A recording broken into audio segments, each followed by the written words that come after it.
Kyla is very private. She's actually, ano, yun lang ang misgivings niya when it comes to the business na minsan iniisip niya like sana daw hindi na kailangan halongkatin ng basketball sa nanay at tatay niya. Yan ang ayaw niya. Sabi ko, hindi naman, sana lang daw. Mm. Sabi ko, wala kang magagawa. Kasi, katagal lang ang patay si Magellan. Nahalongkat pa rin Nakainis yung ano mo? Comparison. History yan eh. No, my point. Siyempre, pinapatawa ko lang. But, Showbiz history rin kasi yun. but my point is, it's history. Diba? It is her history. Sabi ko nga sa kanya, I'm sure. Alam mo, kahit naman ako, may mga bagay na ayaw akong balikan. Kaya lang minsan, mismong sa actual trabahong ginagawa mo, bilang itago na lang natin sa salitang hugo. Di ba? Pag kailangan mo, meron kang mga bagay na binabalikan in your past na nagiging part of your hugot. Kaya ka nagiging effective. Sabi ko sa kanya, kung gagamitin mo rin lang naman yung mga moment na yun, wala kang karapatang sabihin na ayaw mong balikan yung mga ganito. It's part of your past. Hindi ba siya yung tipo na nagsasabi? Wish din niya makasama kayo together. Hindi naman. Wala mo siyang ganun. Pero kung halimbawa may ganun, game ka ba? Kung game ka kay Aga, game ka na ba? Game ka na ba? Game ka na ba? I think game ka rin kay 5 Gabi. seconds to or answer. Game ka kay Aga. Charot. Ba't Di ba ako kay dyan? Kyle? So Kyla dyan is lang. Sa game ako kay Kyle. Hanggang pag inuungkot yung personal life niya.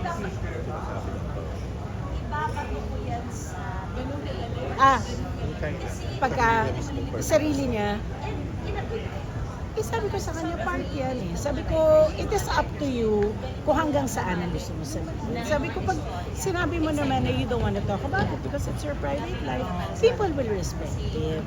But, you have to be honest also. You have to tell them also na huwag na lang natin pag-usapan. Kasi kung hinuhope mo na ganun lang lahat, hindi ganun ang mangyayari. Ay, sabi ko kami din naman, we were always asked about our private lives. It was always up to me kung hanggang saan ang ikukwento ko sa inyo. Alam niyo yan, honest naman ako ever since sa inyo. Pag ayaw ko, sinasabi ko, Oo Si nga. Ina, tagal na rin sila ni Jake. Diba? si Inay, anak ko. Nauuna ang pag-ibig. Anong feeling mo doon? Ay, ano sasabihin ko? Hindi ba inuna nung nanay yung pag-ibig? Mag-comment talaga ako. Kapag may mga ganun sa anak, iisipin mo na lang din na ay Alam nanggaling mo, na ako. siguro after a while, isipin ko na lang bilang nanay, basta ang anak ko ay masaya, hindi ko nakikita umiiyak nang dahil sa pag-ibig, di siguro masaya siya. Ba't mga harangan, di ba? Bakit ko papakikialam? Kung nakikita mo naman siyang masaya pala. Nakita ko naman siyang masaya. So, okay naman. Okay naman si Jake, mabait naman, marespeto naman. So, diba? Diba? Hindi din naman ako ang kasama ng tao. Kaya nga. Diba? I don't know kung ano yung kung how they really are. So, hindi ko siya pwede. Si Ina mas open with her love. Kyla, meron pa din ba siya?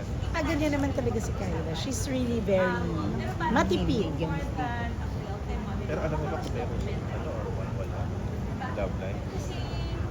Sinasabi niya sa akin, pero hindi din ako masyado nag I really don't ask. Kasi ang point ko now is because they're all adults. Kahit naman anong sabihin. Kung gusto nila, gagawin pa rin naman nila. Diba? So, ano na lang, again, basta masaya kayo, basta hindi kayo umiiyak ng dahil sa pag-ibig, then that means you must be fine. See you on my girlfriend na. See you one, minsan may girlfriend, minsan wala. Wala ata ngayon, wala ngayon. Musician siya. Ha? Musician. See you one. He works in an ad agency. Sarap nga ng buhay. Oh my God, Hindi grabe ba? yun. Naman, 26 years old na siya. Parang tingin ko pa rin sa kanya mag-get. Minsan, lahat ng tao ang feeling nila bagets pa si Yun. When he's 26 years old, when he's a musician. So lahat sila pala, ano na? Adult na. Yes. Ano naman? Mukha lang Yes, mga they're bagay. all Kaya malaya na siya. Kaya. Yeah. Ha? Si Moy, nako si Moy, ayun, happy. Happy naman Oh, si may love life, May nakita love ko life. eh. May Oo. love life. Oo, mabait naman yung kanyang jowa. Kasi yun naman importante Mabait din naman si Moira. Oo, na burnout. Tapos siguro kasi pag bata ka, hindi mo pa alam i-handle ang stress. Or yun yung time na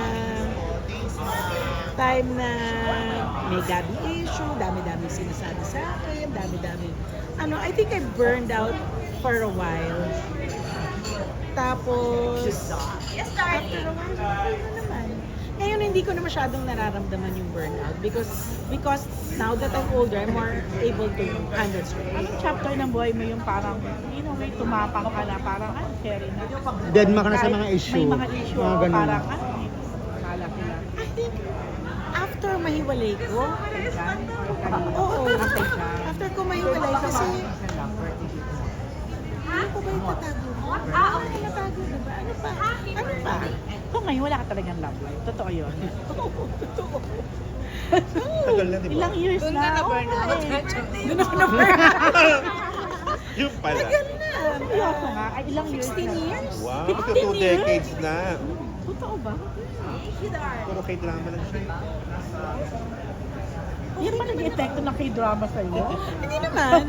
Okay na ako. Pwede naman pala. Talaga? Okay na ako kasi noong una wala na akong kailangan ito. Nakapag-asawa na ako, may mga anak na ako, lola na nga ako. So ngayon, I'm just enjoying life the way I want to enjoy my life. I enjoy working, I enjoy doing my crafts, I enjoy my dogs.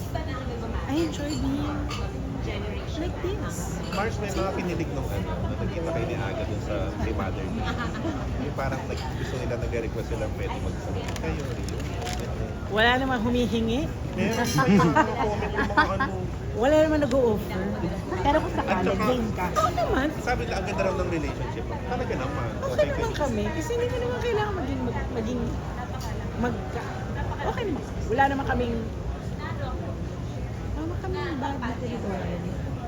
Oo nga, wala kayong issue, no? Okay din. I mean, you talk also. Aga. Hindi naman kami nagchichikahan ng chichismisan ni Charlene kasi when we see each other, Jens, pag nakita mo yung si Luigi, happy ka? Kasi di ba, there was a time din na medyo parang na-lost ka.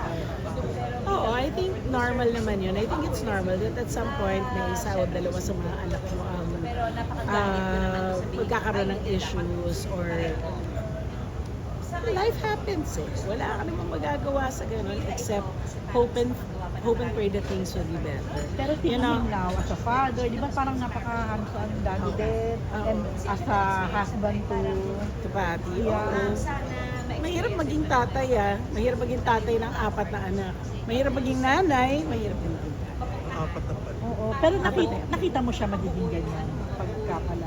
Nung bata siya? Oo. Hindi ko naisip talaga. Hindi ko naisip kasi si Luigi, tanda na, bonjing-bonjing pa yun eh. So ngayon, pag nakikita ko siya with his children, I'm really proud that he's a very good. And a good chef. Yes. Oo. Siya na magluto para sa akin. Marcy Kaila, how do you advise sa mga kabataan na minsan na katrabaho sa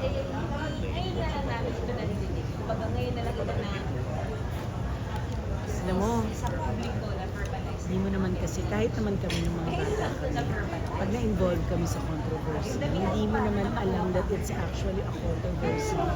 Unless it's out there already, unless it happens.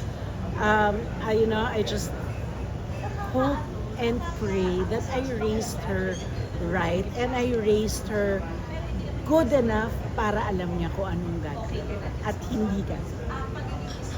Diba? Malaki na yan. Alam naman niya kung ano yung tama at mali.